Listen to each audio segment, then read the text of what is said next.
Hello नमस्कार दोस्तों, 30 minute GS में आपका एक बार फिर से बहुत बहुत स्वागत है। चैनल को सब्सक्राइब नहीं किया है तो सब्सक्राइब कर लीजिए।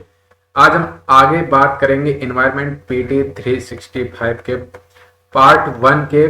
पार्ट ए हमने करा दिया है, पार्ट 1 का पार्ट बी आज कंप्लीट करेंगे। चैनल को सब्सक्राइब नहीं किया है तो सब्सक्राइब कर लीजिए। जब पीटी 365 पूरी तरह से हिंदी में आ जाएगी तो एक पूरा हिंदी में भी लेक्चर लेके आ जाएंगे। और पिछले वीडियो में जो समस्याएं आ रही थी, जैसे ये साइड में बॉक्स आ रहा था, ऊपर बड़ा सा लोगो आ रहा था और यहाँ पे कुछ लिखा हुआ आ रहा था फालतू का, वो सब मैंने हटा दिया है। अब कोई समस्या नहीं होगी। बाकी कोई प्रॉब्लम समझ में आ रही है तो भी मुझे बताइएगा।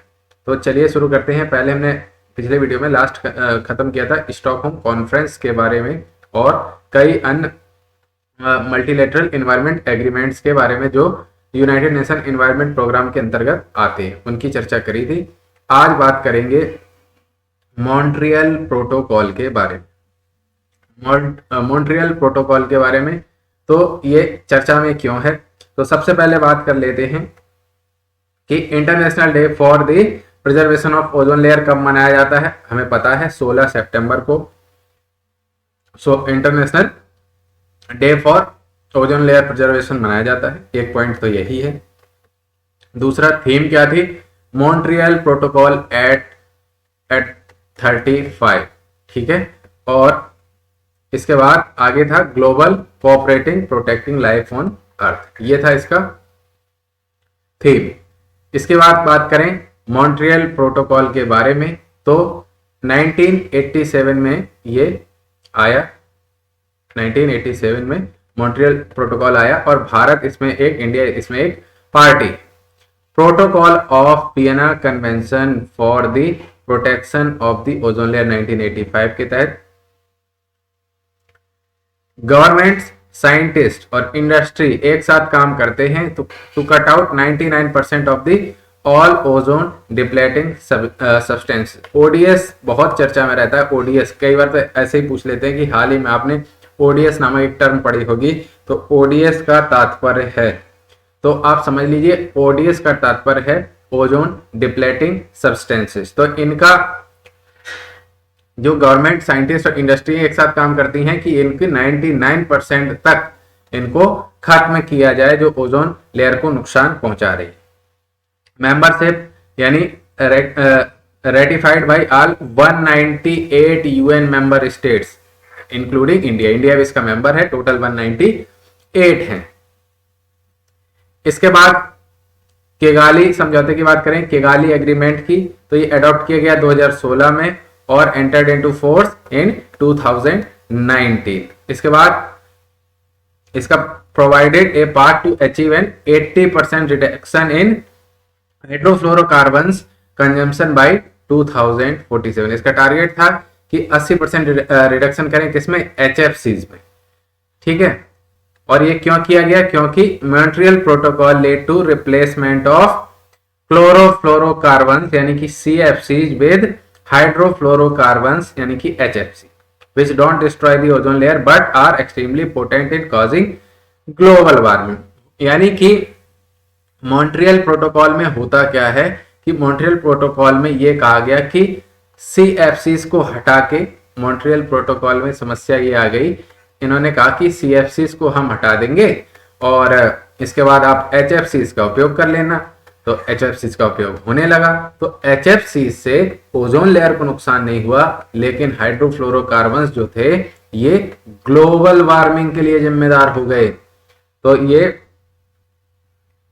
इसलिए ये समस्या आ गई और इसलिए फिर आता है किगाली समझौता, किगाली एग्रीमेंट। और इसमें 2016 में अडॉप्ट हुआ, 2019 में ये वर्किंग में आया और इसका लक्ष्य था 80% रिडक्शन करना एचएफसीज में यानी कि हाइड्रोफ्लोरोकार्बन्स के कंजम्पशन में। कब तक, ये भी इंपॉर्टेंट है, 2047 तक, ठीक है। और इंडिया एंड मॉन्ट्रियल प्रोटोकॉल, इसकी भी थोड़ी सी चर्चा कर लेते हैं। तो इंडिया मॉन्ट्रियल प्रोटोकॉल की एक पार्टी बनी कब, 1992 में, 1992 में, ठीक है। और had successfully met phase out targets of all ODS as पर मॉन्ट्रियल प्रोटोकॉल शेड्यूल। यानी कि जितने भी टारगेट्स थे ओडीएस के, ओडीएस अभी हमने बताया ओजोन डिप्लेटिंग सब्सटेंसेस उनके जितने भी टारगेट थे इंडिया ने वो सारे अचीव किए। Approve the rectification of Kigali amendment, इसमें भी इसने अप्रूव किया to Montreal protocol in 2020। Accordingly, India has to start phase down by 2028 and cut HFC emission by 15% of 2024 to 26 level by the year 2046। यानी कि 2047 तक 2047 तक HFC का emission है वो 15% कट करना है। कौन से लेवल के? 2024-26 के जो एवरेज लेवल आएगा उसके। इसके बाद आगे बात करते हैं। Montreal protocol is to date one of the rare treaties to achieve universal rectification का ये पहला ट्रीटी है। इसके अलावा nearly 90% of earth ozone resides in the ozone layer, बाकी नीचे रहती है। ओजोन की एक बड़ी अच्छी क्वालिटी है, ओजोन जब ऊपर वाली परत में रहती है तो हमें ये ओजोन यूवी रेस से बचाती है, और ओजोन जब नीचे परत पर रहती है पृथ्वी के पास तो ये एक पॉल्यूटेंट यानी कि प्रदूषक की तरह काम करती है। क्वेश्चन भी पूछा गया, आपको ध्यान रखना है। और ओजोन का फॉर्मूला तो आपको पता ही है, O3।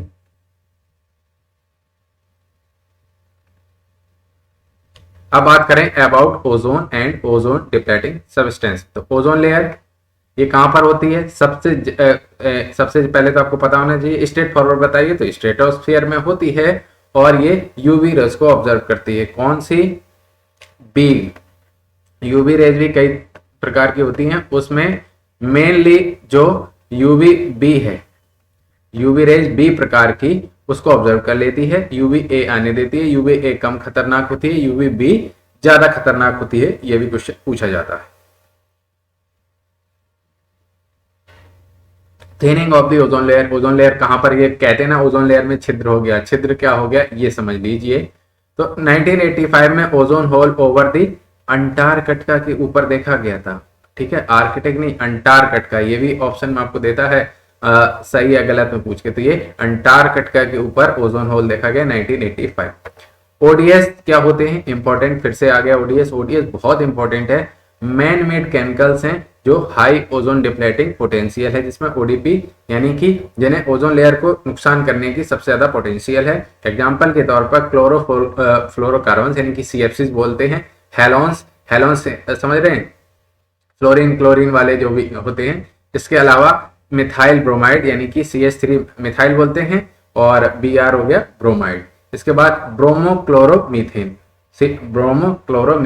तो BrCl, ब्रोमीन का Br होता है, क्लोरीन का Cl होता है, और मीथेन का CH3 होता है। लेकिन यहाँ पर दो जुड़ गए हैं पहले ही से, 4 संयोजकता होती है ना, वैलेंसी।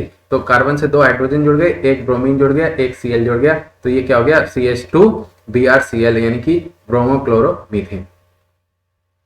और इसका जो ओडीएस होते हैं इनका उपयोग कहां पर होता है? तो ओडीएस का उपयोग होता है रेफ्रिजरेटर्स में, एयर कंडीशनर्स में, फायर एक्सटिंग्विशर्स में, और फोम्स वगैरह में, जो शेविंग क्रीम वगैरह उनमें भी इनका उपयोग होता है। अब impact of ozone layer depletion की बात करें, इसका इंपैक्ट क्या होता है? तो स्किन कैंसर और cataracts, weakness, human immune system में वीकनेस, डिक्रीज एग्रीकल्चरल प्रोडक्टिविटी को घटाता है, और affect terrestrial and aquatic biochemical cycles. ठीक है, मेनली स्किन कैंसर और इम्यून सिस्टम को नुकसान करता है, एग्रीकल्चरल प्रोडक्टिविटी को भी घटाता है, ये आपको याद रखना है।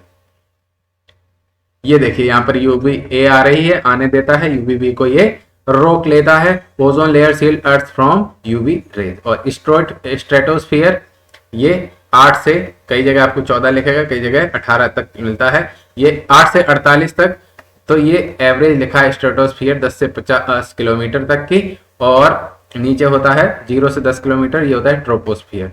ठीक है, और ये CFC मॉलिक्यूल्स होते हैं, ये ओजोन मॉलिक्यूल्स होते हैं। इसमें क्या होगा? जो हेलोन होते हैं यानी कि फ्लोरीन क्लोरीन ये सब, ठीक है, तो ये सब क्या होते हैं? हाईली रिएक्टिव होते हैं। तो ये क्या करेंगे? ओजोन को तोड़ देते हैं, O2 और कुछ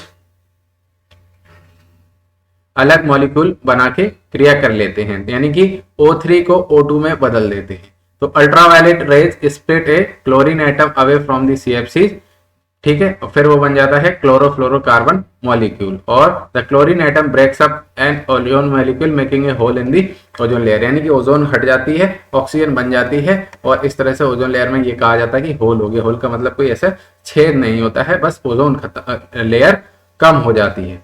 the molecule left behind are chlorine monoxide and oxygen, ठीक है। ओजोन डिप्लेक्टिंग केमिकल्स हमने बताई थी, CFC, HFC, हेलोन्स और मिथाइल ब्रोमाइड। और ये भी पूछा जाता है ये पाए कहाँ जाते हैं। CFC यानी कि क्लोरोफ्लोरोकार्बन, एरोसोल्स, रेफ्रिजरेंट्स, सॉल्वेंट्स, इनमें पाए जाते हैं। HFC पाए जाते हैं एरोसोल्स में, रेफ्रिजरेंट, सॉल्वेंट्स, यानी कि CFC, HFC दोनों में पाए जाते हैं। हेलोन्स की बात करें तो हेलोन्स, जिसमें मैंने बताया कि फ्लोरीन क्लोरीन जुड़े होते हैं, उनको हेलोन्स बोलते हैं। वो फायर एक्सटिंग्विशर यानी अग्निशमन यंत्रों में उपयोग किए जाते हैं। इसके अलावा मिथाइल ब्रोमाइड की बात करें, इंपॉर्टेंट है मिथाइल ब्रोमाइड, ये पेस्टिसाइड्स में उपयोग किए जाते हैं।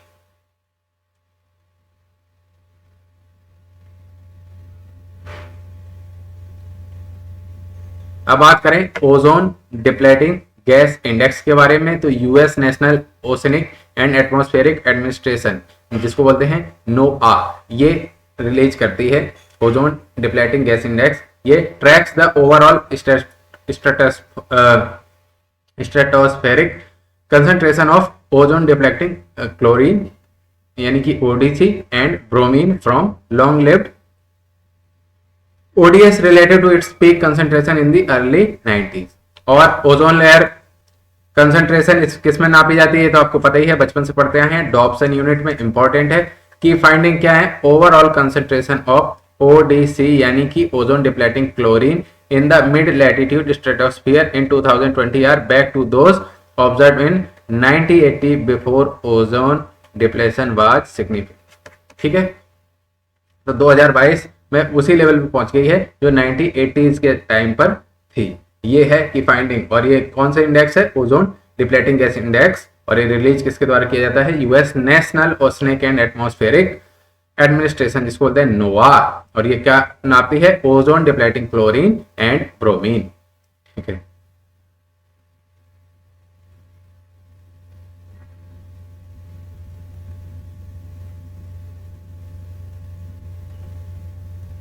अब बात करें आगे, हेडिंग थोड़ी सी इन्होंने गड़बड़ कर दी है देखने में, तो ये है UN ocean conference, UN ocean conference, जिसको बोलते हैं UNOC, UN ओशन कॉन्फ्रेंस, ठीक है। ये यहां पर हेडिंग थी। तो ये चर्चा में क्यों है, ये चर्चा में इसलिए है क्योंकि सेकेंड UN ओशन कॉन्फ्रेंस को होस्टेड बाय किसके द्वारा, Kenya and Portugal at Lisbon खत्म हो गई। क्यों मतलब खत्म क्या होगी, अब मीटिंग होगी तो खत्म ही होगी। लिस्बन डिक्लेरेशन के द्वारा, जिसमें एक पॉलिटिकल डिक्लेरेशन किया गया जो था our ocean our future call for action. Important है, UNOC में क्या कहा गया, our ocean our future call for action. UNOC की बात कर लेते हैं, तो फर्स्ट UNOC हेल्ड इन 2017 कहां पर, at UN headquarter in New York, किसके द्वारा hosted by government of Fiji and Sweden. इसके बाद सेकेंड होती है केन्या पुर्तगाल के होस्टिंग में, कहां पर, लिस्बन में, ठीक है। और लिस्बन डिक्लेरेशन होता है our ocean our future call for action के द्वारा। की हाइलाइट्स क्या हैं, India was a participant and committed to a coastal clean sea campaign and will work toward a ban on single use plastic, यानी कि second UNOC थी, उसमें India participant था। इसके अलावा 150 countries collectively agreed to scale up science based and innovation action to address ocean emergency, supporting the implementation of sustainable development goals 14 SDG 14 life below water. Important है SDG 14 life below water. This is in line with the United Nation decade of ocean science for sustainable development. कौन सा decade घोषित किया गया है, 2021 से 30 तक का United Nation decade of ocean science for sustainable development, इसका मैंने वीडियो पहले ही बना रखा है। की कमिटमेंट एंड यूएनओसी क्या है ये भी एक बार देख लेते हैं। प्रोटेक्टिंग और exceeding 30% of national maritime zones by 2030। इसके अलावा reducing plastic pollution and increasing renewable energy use. इसके अलावा अचीविंग कार्बन न्यूट्रलिटी बाय 2040 तक कार्बन न्यूट्रलिटी प्राप्त कर लेना है ओशंस के आसपास। इसके अलावा allocating funds to research and ocean acidification climate resilience projects and to monitoring control and surveillance, यानी कि ओशन के लिए जितने भी क्लाइमेट से रिलेटेड है उनके लिए फंडिंग भी करना है। ठीक है, इसके बाद बात करें यूएनओसी की आगे। emphasize the particular importance of implementing the Paris agreement 2015 में और ग्लासगो क्लाइमेट पैक्ट जो कि 2021 में हुआ, to help ensure the health productivity sustainable use and resilience of the ocean. इसके अलावा statements voluntary commitment to conserve and protect at least 30% of the global ocean by 2030 तक। Important point ये है 2030 तक एटलीस्ट 30% जो ग्लोबल ओशन है उसको conserve या प्रोटेक्ट करने का भी लक्ष्य है within marine protected area and other effective area based conservation measure. UNESCO important, UNESCO launched its key state of the ocean report pilot edition during this event. अब यही पूछा जाएगा, ये पूछा जा सकता है, ये आराम से पूछा जा सकता है कि हु लॉन्च्ड की state of the ocean report pilot edition during this event. कौन सा इवेंट? यूएनओसी इवेंट के समय किसने लॉन्च किया? यूनेस्को ने। और कौन सी रिपोर्ट थी? State of the ocean report किसके द्वारा लॉन्च की गई? यही पूछा जाता है, आपको अलग अलग नाम दे देंगे, आपको यूनेस्को थोड़ी करेगा, यूनेस्को ही करेगा। ठीक है,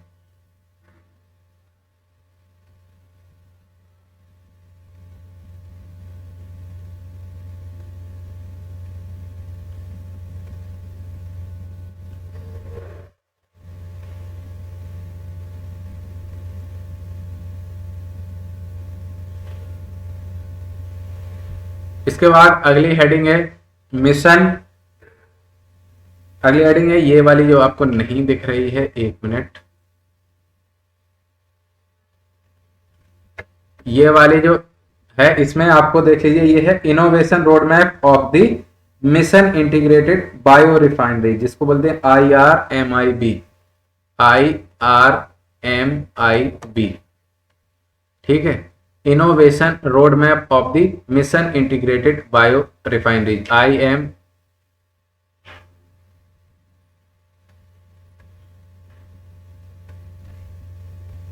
IMRIB। ठीक है, कब कहां पर? Global clean energy action forum में।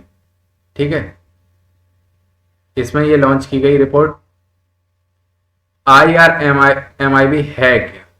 ये developed by co-leads of mission integrated bio refinery MIB with active inputs from, important है किसके द्वारा इसमें एक्टिव इनपुट्स हैं? Brazil, Canada, European committee and the UK, EC, Canada and Brazil. ठीक है, mission integrated bio refinery MIB के साथ साथ और इनपुट्स किससे मिलते हैं, यानी कि सपोर्ट किससे मिलता है? Brazil, Canada, EC and UK से। और इसका एम क्या है? Identify gaps and challenges in current bio refining value chains. इसके अलावा prioritising 8 key action to support the mission, 8 keys, और guiding the missions overall path in achieving its goal. इसके बाद MIB की बात कर लेते हैं, तो MIB mission integrated bio refineries की बात कर लेते हैं। तो ये था 7th mission under mission innovation. कब लॉन्च हुआ? अप्रैल 2022 में। एम क्या था? Greater international collaboration and financing for energy research and development. ठीक है, ड्यूरिंग द नेक्स्ट 5 ईयर्स, अगले 5 वर्षों के दौरान, यानी कि 2022 से 27 के बीच में। मेंबर्स कौन है? को लीड करेंगे इंडिया और नीदरलैंड्स। इंपॉर्टेंट है MIB में कोर मिशन मेंबर हैं ब्राजील, कनाडा, और मिशन सपोर्ट ग्रुप है यूरोपियन कमीशन एंड यूके। यानी कि इंडिया नीदरलैंड को लीड करेंगे, core mission member Brazil, Canada है, और मिशन सपोर्ट ग्रुप है यूरोपियन कमीशन और यूके का।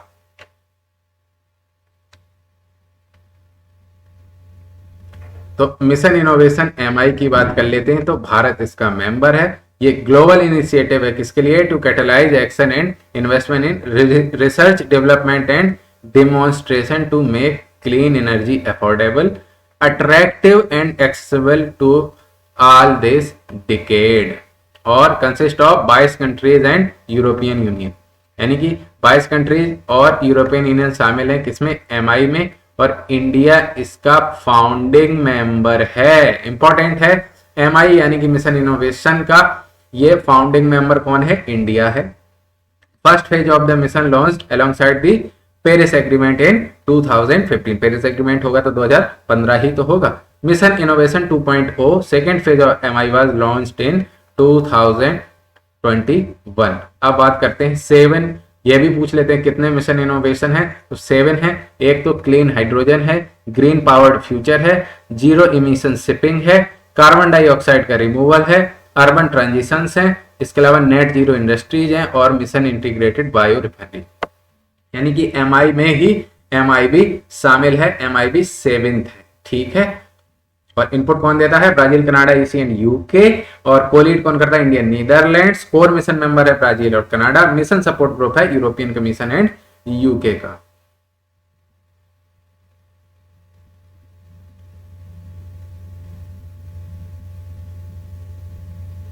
और इसके गोल क्या है? To develop and demonstrate innovative solution to accelerate the commercialisation of integrated bio refinery.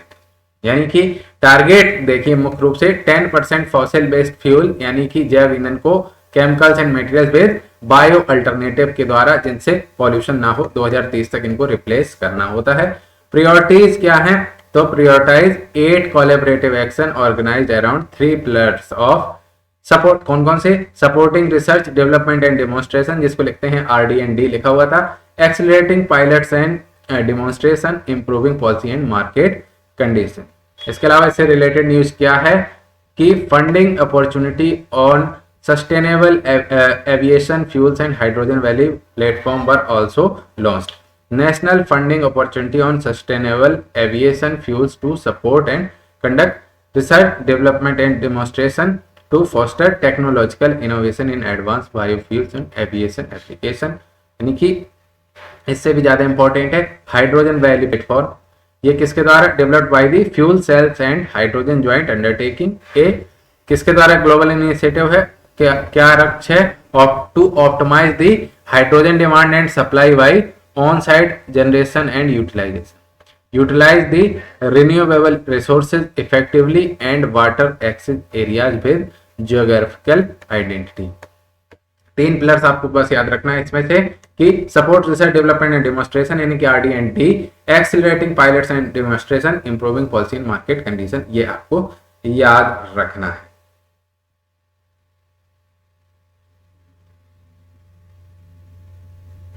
इसके बाद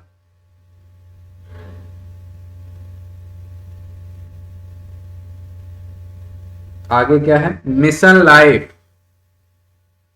ये इंपॉर्टेंट है, मिशन लाइफ। ये हेडिंग नहीं डल पाई थी, आप देख लीजिए। मिशन लाइफ की बात करें तो prime minister launched mission life यानी कि lifestyle for environment. Full form क्या है लाइफ का? Lifestyle for environment. कहां पर? At statue of unity at Kevadia, Gujarat. ये आपको पता ही, केवड़िया के नाम से ही समझ लीजिए। और मिशन लाइफ ऑब्जेक्टिव इम्प्लीमेंटेशन क्या है?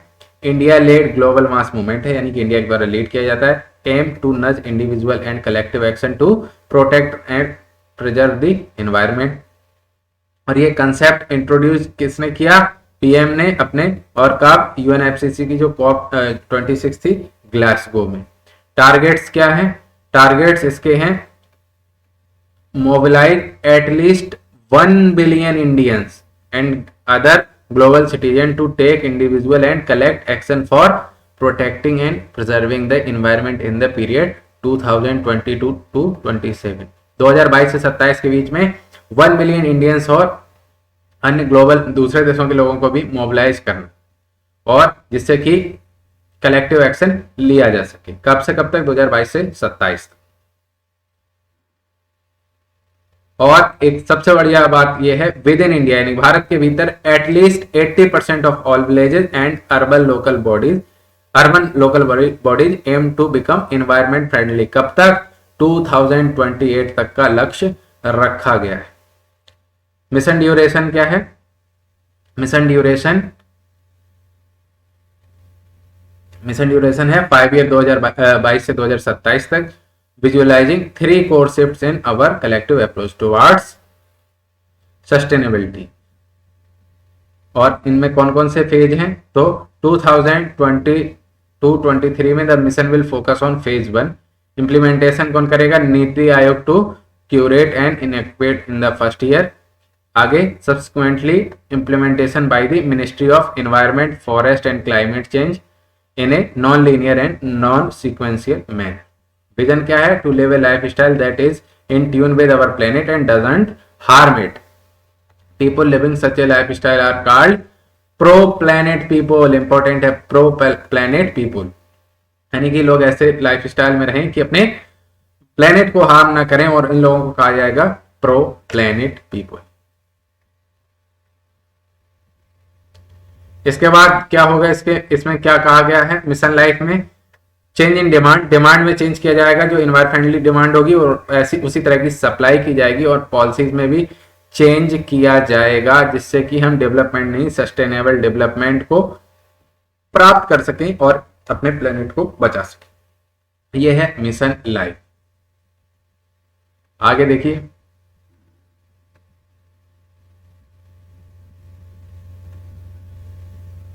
तो इसमें नंबर 1 क्या है? Energy save. 19 एक्शन है, जैसे कि use of LED bulb, use of public transport. Second क्या है? वाटर सेव, यानी कि 15 एक्शन है, जैसे कि using drip irrigation system, creating rain water harvesting infrastructure, यानी कि एनवायरमेंट फ्रेंडली चीजें करनी है। तीसरा है सिंगल यूज प्लास्टिक को रिड्यूस करना, इसमें 11 एक्शन है, जैसे using cloth bags for shopping. दूसरा opting for bamboo toothbrush etcetera. और चौथा एक्शन है सस्टेनेबल फूड स्टाइल एडॉप्टेड, यानी कि compost food vast at home, prefer locality available and seasonal foods etcetera, यानी कि ऐसे चीजों पर गौर करना जो अपने लोकल अवेलेबल हो और सीजनल हो। पांचवा है वेस्ट रिड्यूस, यानी कि स्वच्छता एक्शन है, इसमें भी 11 एक्शन है, जैसे कि donate old clothes and books, repair reuse and recycle old furniture etcetera. छठा है हेल्दी लाइफ स्टाइल एडॉप्टेड, जैसे plant trees to reduce pollution impact, practice natural और ऑर्गेनिक फार्मिंग। सेवेंथ है ई वास्ट रिड्यूस, तो ये है, इसमें 4 एक्शन है, जैसे using rechargeable lithium cells, repair and use electronic devices etcetera. ठीक है, तो ये हैं आपके 7 पॉइंट। ये इसमें आपके 7 पॉइंट हो गए मिशन लाइफ में। ठीक है,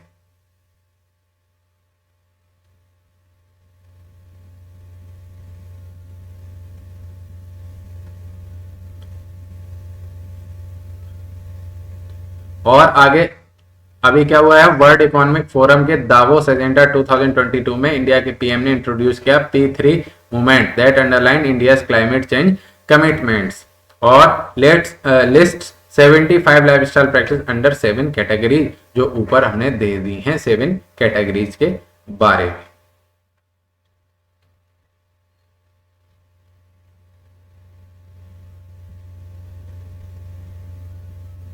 अब बात करें, अगली हेडिंग है कार्बन बॉर्डर एडजस्टमेंट मैकेनिज्म, यही हेडिंग है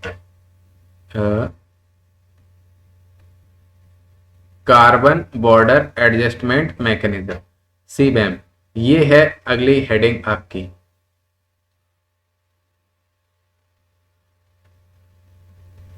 तो इंडिया ने अपोज कर दिया, यानी कि इंडिया ने इसको ज्वाइन नहीं किया है।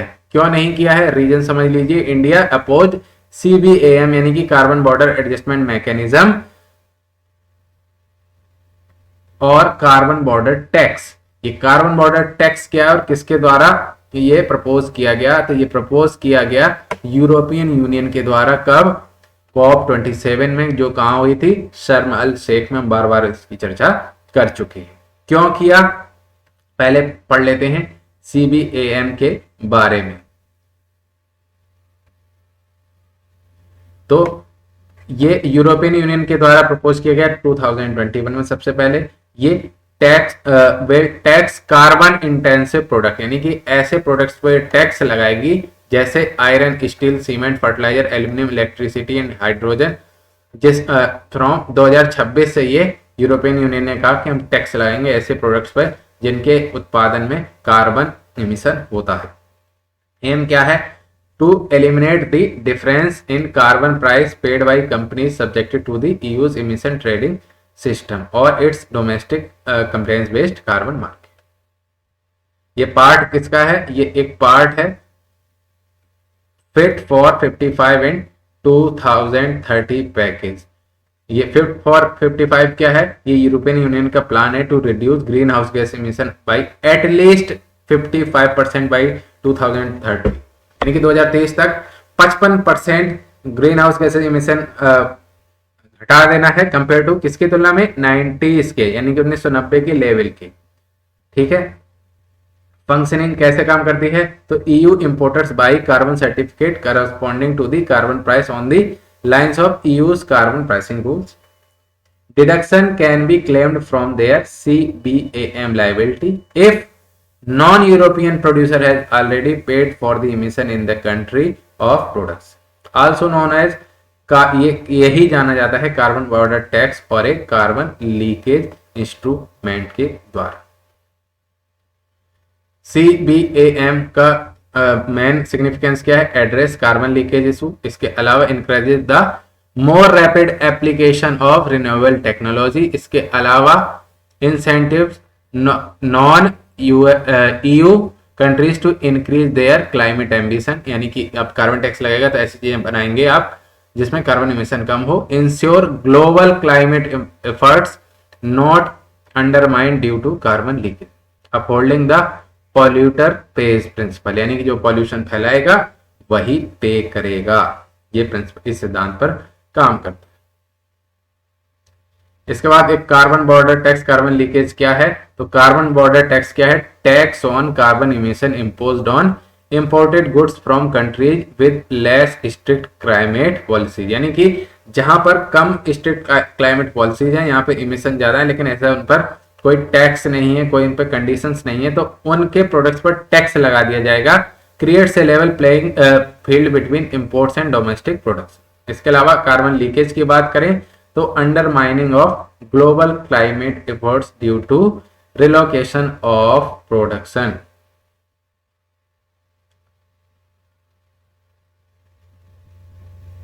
आप बात करते हैं इंपॉर्टेंट से भी बड़ा इंपॉर्टेंट, महा इंपॉर्टेंट, जिसको हिंदी में बोलते हैं ISA। ISA यानी कि international solar alliance. International solar alliance, यही हेडिंग है, इंटरनेशनल सोलर अलायंस। तो जनरल असेंबली की मीटिंग में ISA के, इंटरनेशनल सोलर अलायंस के, ISA अप्रूव कर दिया क्या, सोलर फैसिलिटी। सोलर फैसिलिटी होती क्या है, ये पेमेंट गारंटी मैकेनिज्म है। क्यों, expected to stimulate investment into solar project with 2 financial components, यानी कि सोलर प्रोजेक्ट में जो आप इन्वेस्ट करेंगे और जो उसमें इन्वेस्ट के बाद जो उसके आपको, अगर आपको चाहिए पेमेंट उसकी अपने काम की, तो उसके लिए गारंटेड पेमेंट मैकेनिज्म है सोलर फैसिलिटी। यानी कि सोलर प्रोजेक्ट में अगर आपने इन्वेस्ट किया है, आपने रिन्यूएबल एनर्जी पे काम किया है, तो उसके जो आप एनर्जी देंगे उसके बदले में पेमेंट गारंटी मैकेनिज्म भी बनाया गया है। इसी को बोलते हैं सोलर फैसिलिटी। आईएसए की बात कर लेते हैं, जरूर कर लेते हैं। इस बार कहीं ना कहीं आपको देखने को मिल जाएगा, या तो पीसीएस में मिल जाएगा या यूपीएससी में मिल जाएगा।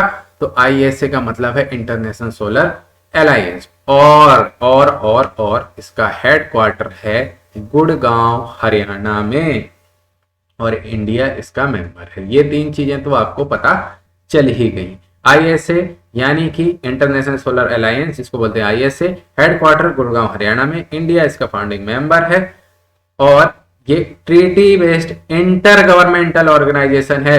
देखिए इंटर गवर्नमेंटल यानी कि दो अलग अलग देशों की सरकारों के बीच में, launch jointly by India and France. Important है, कब? COP 21 में, पेरिस में 2015 में। मोस्ट इंपॉर्टेंट पॉइंट यही है। यानी कि आईएसए ऑर्गेनाइजेशन है, लॉन्च किया गया किसके द्वारा? इंडिया और फ्रांस के द्वारा। कब?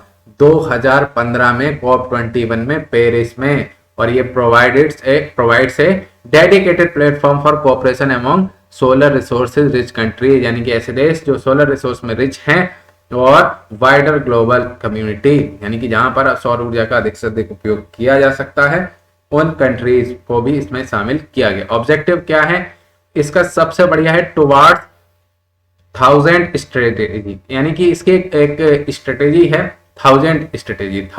1000 स्ट्रेटेजी क्या है? To mobilise 1000 billion US$ of investment in solar energy solution by, लक्ष्य क्या है? 2030 तक 1000 बिलियन US$ इन्वेस्ट किए जाएं सोलर एनर्जी में, यानी सोलर एनर्जी के प्रोजेक्ट्स में। दूसरा, delivering energy access to 1000 million people using clean energy solutions. इसके अलावा इंस्टॉलेशन ऑफ इंपॉर्टेंट है 1000 gigawatt of solar energy capacity. और इंपॉर्टेंट तो इसी का होता है 1000 स्ट्रेटेजी। किससे संबंधित है? आईएसए, इंटरनेशनल सोलर अलायंस से। और 92 countries have signed the end rectified the ISA framework agreement, यानी कि अब तक कितनी? 92। और अन्य इंफॉर्मेशन क्या है इससे संबंधित? तो UN general assembly confirmed observer status to ISA in 2021 में UN general assembly observer status को इसमें प्राप्त कर लिया। The ISA assembly is the apex decision making body of the 110 members की। It is open for all member state, सबके लिए खुला है। मेजर इनिशिएटिव अंडर आईएसए कौन कौन से हैं? ISA solar technology and application resource centre, जिसको बोलते हैं STAR-C, to support capacity building efforts in the ISA member countries through training. दूसरा है ISA solar fellowship for mid career professional for the creation of a skilled and qualified professional manpower for solar projects. इसके अलावा one sun one world one grid, important, most important, one sun one world one grid, जिसको बोलते हैं OSOWOG। ये क्या है? Building a global ecosystem of interconnected renewable energy resources, launch in partnership with ISA and world bank group. ISA और world bank group के द्वारा कौन सा? One sun one world one grid programme launch किया गया।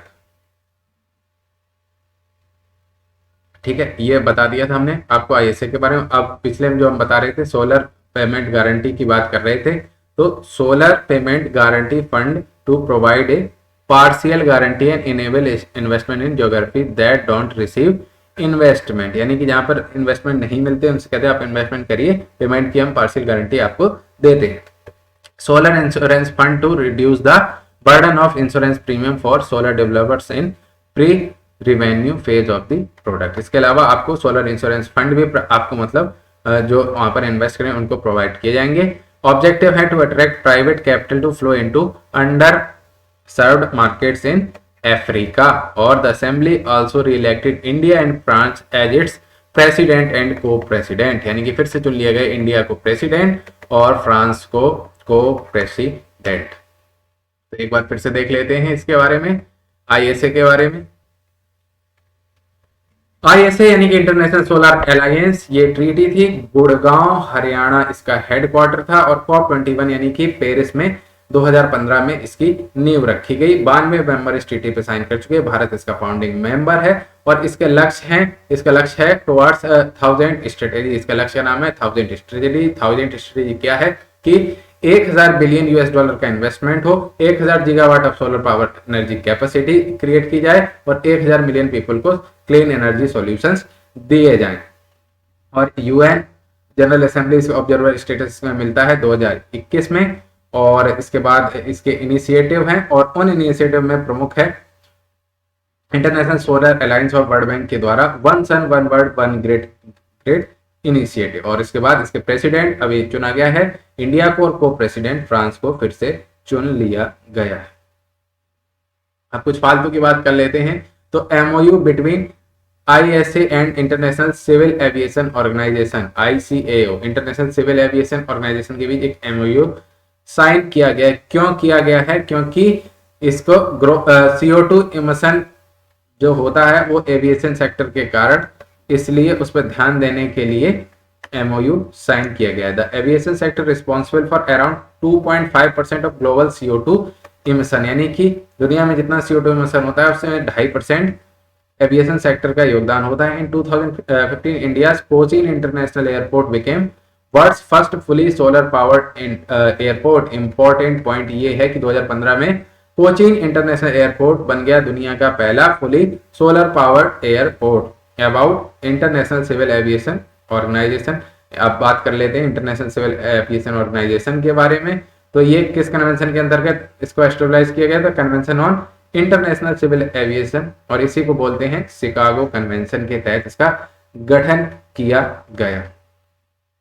ठीक है, और इसमें इंडिया मेंबर है। ऑब्जेक्टिव क्या थे? Committed towards reducing carbon emission इन एविएशन सेक्टर में कार्बन इमिशन को कम करना, जो कि 2.5% तक है। हेडक्वार्टर क्या है? मॉन्ट्रियल, क्यूबेक, कनाडा में।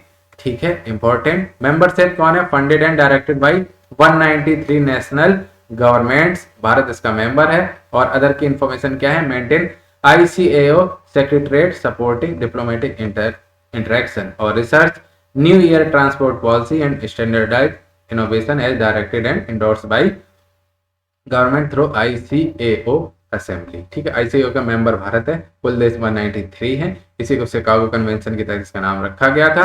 और ये 2.5% से क्यों काम MOU साइन किया गया ISA और ICAO के द्वारा? क्योंकि CO2 इमिशन को कम करना, क्योंकि aviation sector 2.5% of global CO2 emission करता है।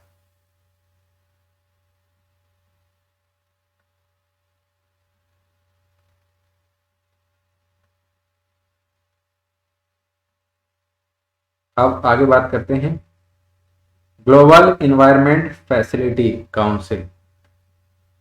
ये हेडिंग है ग्लोबल इन्वायरमेंट फैसिलिटी काउंसिल के बारे में। तो 62nd मीटिंग रखी गई final council of GEF trust fund, यानी कि global environment facility trust fund 7 जो मीटिंग थी, ये क्लोजिंग 4 ईयर फंडिंग साइकिल जो थी उसको क्लोज किया जा रहा था एंड कमेंसिंग GEF 8 साइकिल, यानी GEF की जो 4 ईयर की साइकिल थी उसको कंप्लीट करके GEF 8 साइकिल यानी कि global environment facility cycle 8 start की जाएगी। GEF का काम क्या है? GEF global environment facility council का काम है safeguard world's forest, lands, water, climate, oceans, build green cities, protect threatened wildlife and tackle marine plastic pollution. ये इनका काम है, जरूर याद रखें काम। इसके अलावा इस काउंसिल की जो है GEF 7 काउंसिल की हाइलाइट्स क्या हैं? Leaders pledge for nature to reverse species loss by 2030 by protecting land and ocean territory with global important biodiversity, यानी कि जो स्पीसीज लॉस हुआ था उसको कम करने के अलावा उनको बढ़ाना है 2030 तक। ये लक्ष्य रखा गया है GEF 7 की काउंसिल में।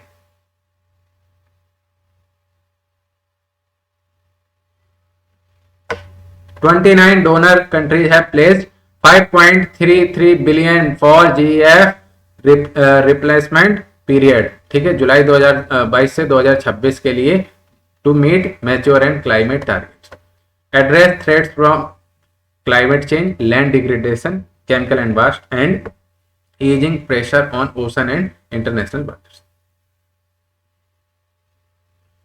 अब बात करें global investment fund, global investment facility GEF council के बारे में। तो जो मेन गवर्निंग बॉडी है उसमें क्या क्या है, 32 मेंबर्स हैं appointed by constituencies of GEF member countries, और उसमें से 14 कहाँ के हैं, 32 में से 14 डेवलप्ड कंट्रीज के हैं, 16 डेवलपिंग कंट्रीज के, तो 14 16 30, और 2 हैं फ्रॉम इकोनॉमीज इन ट्रांजिशन की। ठीक है, और मेंबर रोटेट होते हैं डिफरेंट इंटरवल के द्वारा जो determined by each constituency. India presently A member of A constituency comprised of the following, कौन कौन के साथ हैं, बांग्लादेश, भूटान, इंडिया, मालदीव, नेपाल, श्रीलंका। यहाँ पर आपको पाकिस्तान नहीं मिलेगा जीईएफ काउंसिल में। कौन कौन मिलेगा, बांग्लादेश, भूटान, इंडिया, मालदीव, नेपाल, श्रीलंका। और वर्ष में 2 मीटिंग होती हैं, meet twice annually, make decision by consensus. Functions कौन से हैं इसके, develops, adopts and evaluate the operation policies and programme for GEF financed activities. ठीक है, अब बात करें थोड़ी सी जीईएफ के बारे में, यानी कि ग्लोबल इन्वायरमेंट फैसिलिटीज के बारे में। तो इसका हेडक्वार्टर है वाशिंगटन डीसी यानी कि यूएसए में, और ये एस्टेब्लिश किया गया था ड्यूरिंग 1992 रियो अर्थ समिट के दौरान as only multilateral fund working across all aspect of environmental health. Objective क्या है, support developing countries work to address the world's most pressing environmental issue with 5 focal area. कौन कौन से, biodiversity loss, chemicals and waste, climate change, international waters and land degradation. 185 member है, India भी इसका member है GEF का। ठीक है, तो GEF is a financial mechanism for 5 major international environmental convention. कौन कौन से 5 के, ये हैं convention on biological diversity number 1, और यूनाइटेड नेशन UNFCCC, तो तीसरा है मिनीमाता कन्वेंशन ऑन मरकरी, चौथा है स्टॉकहोम कन्वेंशन,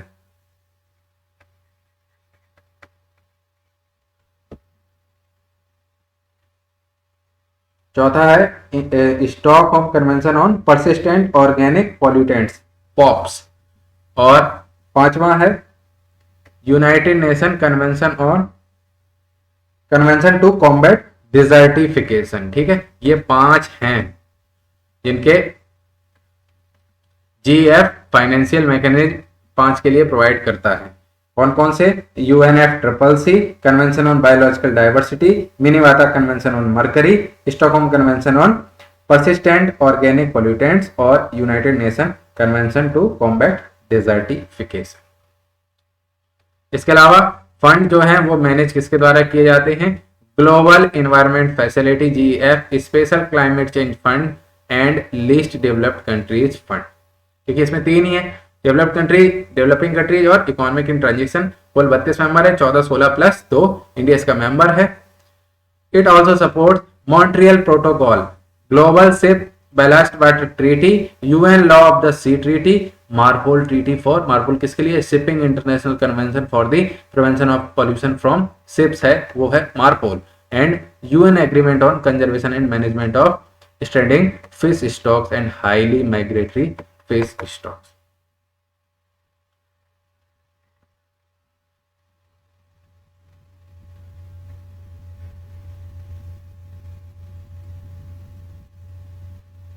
अब बात करें funds managed by the global environment facility GEF के, तो इसमें 2 पार्ट हमने बता दिए, स्पेशल क्लाइमेट चेंज फंड्स और लीस्ट डेवलप्ड कंट्रीज फंड। ठीक है, तो इसमें क्या है, ये 2001 में एस्टेब्लिश हुआ था, ये भी 2001 में एस्टेब्लिश हुआ था, और किसके लिए, नाम से ही समझ में आ रहा है, to finance project related to adaptation, technology transfer, energy transfer, industry, agriculture, forestry and waste management and economic diversification, और ये है लीस्ट डेवलपमेंट कंट्रीज के बीच में, और open to all vulnerable developing countries के लिए ये खुला हुआ है, और ये है लीस्ट डेवलपिंग कंट्रीज के लिए। तो the GEF new climate change adaptation strategy for 2022 to 26 period will focus on SCCF यानी कि special climate change fund support in the following 2 priority area. कौन कौन से? Supporting the adaptation need for of small island developing countries, जिसको बोलते हैं seeds, पिछले video में बता चुके थे। Strengthening technology transfer innovation and private sector encouragement. और LDCF ये क्या है? ये सपोर्ट करता है national adaptation plans NAPs and the least developed countries work programme under the UNFCCC। यानी कि SCCF के अंतर्गत कौन आएगा? आएगा स्मॉल आइसलैंड डेवलपिंग कंट्रीज, और LDCF के अंतर्गत आएगा least developed countries work programme. ठीक है, इसके अलावा इससे रिलेटेड न्यूज क्या थी? GEF स्मॉल ग्रांट्स प्रोग्राम की बात कर लेते हैं, ग्लोबल एनवायरमेंट फंड्स के बारे में। तो 2022 marks the 7th phase of SGP and is jointly implemented by the Ministry of Environment, Forest and Climate Change, UNDP and the Energy and Resource Institute, जो कि है टेरी बोलते हैं, टेरी TERI, the Energy and Resource Institute, a corporate program of the GEF launched in 1992 during Rio Earth Summit के दौरान इसको launch किया गया था। Provides financial and technical support to local civil society, क्यों? To develop the implement innovative local action what address global environmental issue. Work closely with the complements other GEF projects and programs, supporting 136 countries and funds granted up to $50,000।